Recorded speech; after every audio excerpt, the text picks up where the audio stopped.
ప్రభువును రక్షకుడైన యేసుక్రీస్తు పరిశుద్ధ నామమున ప్రియదేవుని సంగమా ప్రియదేవుని బిడ్డలారా, మన ఉదయకాల సమయం దేవుని వాక్యాన్ని ధ్యానించిన ముందుగా ప్రార్థన చేసుకున్న ప్రార్థన. కృపగల తండ్రి, దయగల యేసయ్య, నీ బంగారు పాదాలకు లెక్కలేని వందనాలు, స్తుతులు, స్తోత్రములు.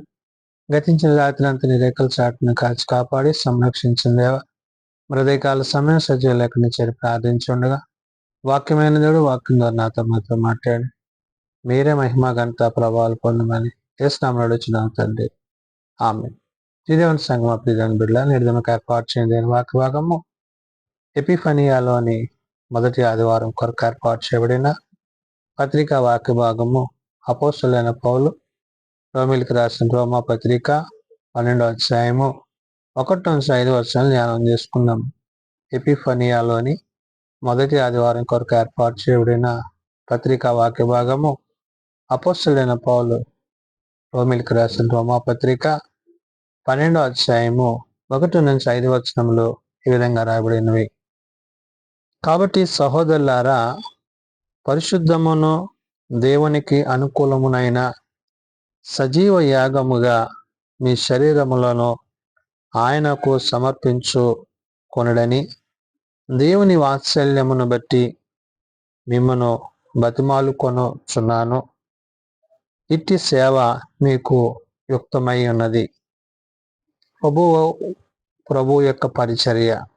పౌలు ఆనాడు రోమా సంఘానికి పత్రిక రాస్తూ ప్రభువుతో ఎటువంటి సంబంధాన్ని మనం కలిగి ఉంటే ఆ యొక్క సంబంధంలో భాగంగా, అంటే మన స్వభావము రూపాంతరము చెందవలసిన స్థితి, మనము నవీన స్వభావం కలిగిన వారముగా రూపాంతరపు అనుభవాన్ని గూర్చిన మాటలు పౌలు ఇక్కడ ఆనాడు రోమా సంఘానికి, నేడు సార్వత్రిక సంఘానికి చెప్తున్నాడు.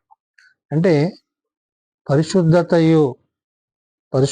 యొక్క ఉద్దేశము, ప్రభువును బట్టి మనము పరిశుద్ధులుగా చేయబడుతున్నాము. ఈ యొక్క పరిశుద్ధత అనేది ఏ విధంగా మనం కలిగి ఉంటామో ఇక్కడ గుర్తు చేశాడు. ఏమని? కాబట్టి సహోదరులారా, పరిశుద్ధమును దేవునికి అనుకూలమునైన సజీవ యాగముగా అంటాడు. ఈ పరిశుద్ధమైనది దేవునికి అనుకూలమైనది, అంటే వాక్యానుసారంగా, వాక్య సంబంధంగా, ఆది అందు వాక్యం ఏ విధంగా అయితే ఉన్నదో ఆ వాక్యమును బట్టి మనము దేవుని చేత, దేవుని ద్వారా ప్రత్యేకింపబడతామనే విషయాన్ని పౌలు గుర్తు చేశాడు.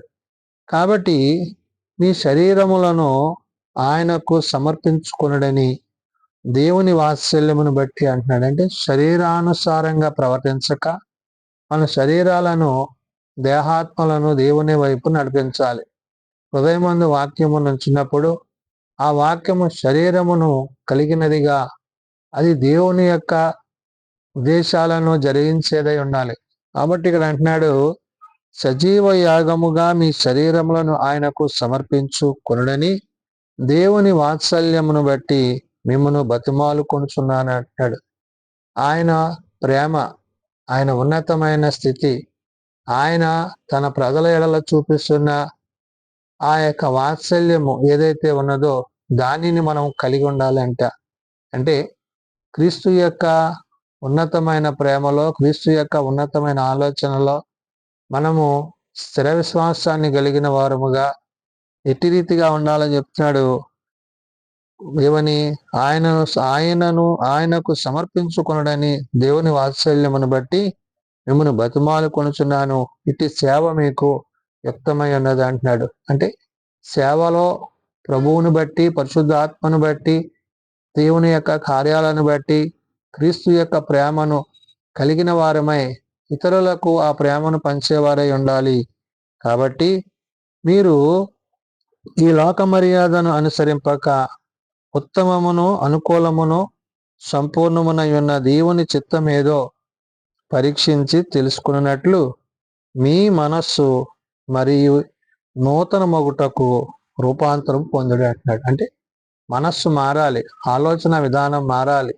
వాక్యానుసారంగా నడుచుకుంటున్నప్పుడు లోకానుసారంగా, శరీరానుసారంగా కాక దేవుని యొక్క ఆత్మచేత నింపబడదు.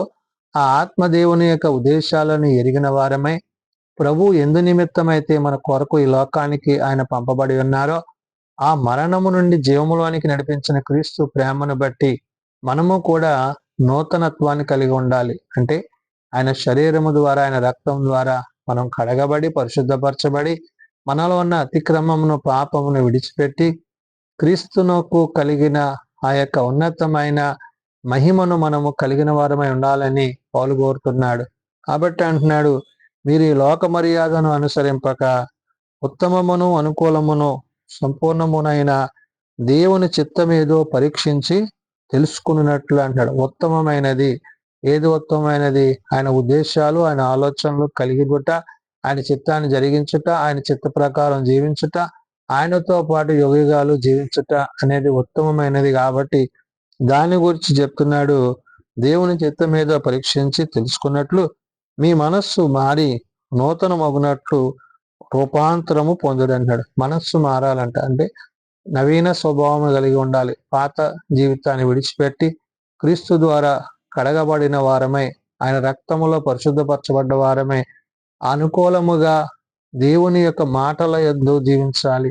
ఆ అనుకూలత దేవుని ద్వారా మనం కలిగి ఉండాలి. అంటే మన స్వశక్తి చేత, మన జ్ఞానము చేత, లోకమందు ఉన్న వ్యక్తుల మనుషుల చేత కాదు, కానీ క్రీస్తు యొక్క ప్రేమను బట్టి దీన్ని మనం పొందుకుంటామనే విషయాన్ని ఇక్కడ పౌలు రోమా సంఘానికి చెప్తూ, తను తాను ఎంచుకొన తగిన దానికంటే ఎక్కువగా ఎంచుకొనక దేవుడు ఒక్కొక్కనికి విభజించి ఇచ్చిన విశ్వాస పరిమాణ ప్రకారము తాను స్వస్థ బుద్ధి గలవాడగుటకై తగిన రీతిగా తను ఎంచుకొనవలెను.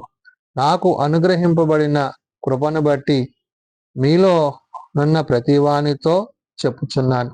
పౌలు ఏ విధంగా అయితే తాను ప్రభువులో ఎన్నిక చేయబడ్డాడో, ఆ ఎన్నిక చేయబడిన విధానములో తాను ఏ విధంగా ప్రభువుని కలిగి ఉన్నాడో, ఆ ప్రభువుని కలిగి ఉన్న విషయంలో తాను ఒక మాదిరికరమైన జీవితాన్ని క్రీస్తులో కలిగి ఉన్నాను. కాబట్టి తాను ఏ విధంగా అయితే రూపాంతరము చెందాడో, ఒకప్పుడు హింసకుడు, దోషకుడు, హానికరుడు అటువంటి వ్యక్తిని మరి దమస్కు మార్గమున దేవుడు దహించినప్పుడు తన పాపపు పరులు మరి ఆ యొక్క ప్రయాణము నుండి అతడు విడిపింపబడి అతడు క్రీస్తు యొక్క మార్గమై ఉండి క్రీస్తు వరకు పరిచర్య చేశాడు. కాబట్టి ఇక్కడ తన సాక్ష్యాన్ని గురించి చెప్తున్నాడు. తన్ను తాను ఎంచుకొన తగిన దానికంటే ఎక్కువగా ఎంచుకొనక దేవుడు ఒక్కొక్కనికి విభజించి ఇచ్చిన విశ్వాస పరిమాణము ప్రకారం అన్నాడు. దేవుడు ఎవరిని ఏ స్థితిలో ఉంచాడో ఆ ఉన్న స్థితిని బట్టి దేవునికి కృతజ్ఞతలు చెల్లించే వారిగా ఉండాలి. తాను స్వస్థ బుద్ధి గలవాడొకటకై తగిన రీతిగా తను ఎంచుకొనవలెను అంటున్నాడు. ఏది? దేవుని చేత, దేవుని ద్వారా ఆయన ఉద్దేశాన్ని ఎరిగి, ఆయన ఆలోచన ఎరిగి ఆ ప్రకారం జీవించాలి అని చెప్తూ, నాకు అనుగ్రహింపబడిన కృపను బట్టి మీలోనున్న ప్రతి వానితో చెప్పుచున్నాను అంటాడు. ఏ కృప చేత తాను రక్షింపబడ్డాడో ఆ అనుగ్రహింపబడిన ఆ కృపావరాన్ని బట్టి తాను ఈ మాటలో చెప్తున్నాడు. కృపచేత రక్షింపబడ్డ మనము క్రీస్తు యొక్క కృపలో అటు రీతిగా మనం జీవించాలని పౌలు గుర్తు చేస్తున్నాడు. ఏమని? ఒక్క శరీరములో మనకు అనేక అవయవములు ఉండినను ఆ అవయవములన్నిటికీ ఒకటే పని ఎలాగ ఉండదో, అలాగే అనేకులమైన మనము క్రీస్తులో ఒక్క శరీరముగా ఉండి ఒకరికొకరము ప్రత్యేకముగా అవయవములమై ఉన్నాము అంటున్నాడు. అంటే అనేక శరీరములో ఈ యొక్క ఎలాగైతే విభిన్నమైన పనులు అవి చేస్తున్నావో, అలాగే అనేకులమైన మనము క్రీస్తు కొరకు ఒక పనిగా, అంటే అనేకులమైన మనము క్రీస్తు కొరకు తన పరిచారకులుగా, అనేకులమైన మనము క్రీస్తు నిమిత్తము సాధనాలుగా, దేవుడు ఏదైతే తండ్రి చిత్తాన్ని జరిగించి ఆయన ఉద్దేశాన్ని నెరవేర్చడానికి ప్రభు ఈ లోకానికి వచ్చాడో ఆ ఉద్దేశాలను ఎరిగిన వారమై, ఆ ఉద్దేశానుసారంగా నడుచుకుంటున్న వారమై మనము కూడా అనేకులమైన మనము ఒక్క శరీరమందు, ఎవరు? ప్రభువుని బట్టి, ప్రభు యొక్క మాటను బట్టి, తండ్రి ఉద్దేశాన్ని బట్టి, ఆయన ఆజ్ఞలను అనుసరించి, ఆయన చిత్తాన్ని అనుసరించి, ఆయన ఉద్దేశానుసారంగా మనం నడిచినప్పుడు మనము ఆయన యందు, ఆయన మన యందు జీవించును. అదే రూపాంతరం. అంటే క్రీస్తులోనికి మనం మార్చబడాలి. క్రీస్తు మనలో నివసించాలి. అంటే క్రీస్తు మనలో నివసించాలంటే మనం క్రీస్తులోకి మార్చబడాలి. మార్చబడాలంటే వాక్యానుసారంగా జీవించాలి. ఆ వాక్యము శరీరధారి అయిన క్రీస్తును మనం కలిగి ఉండాలి.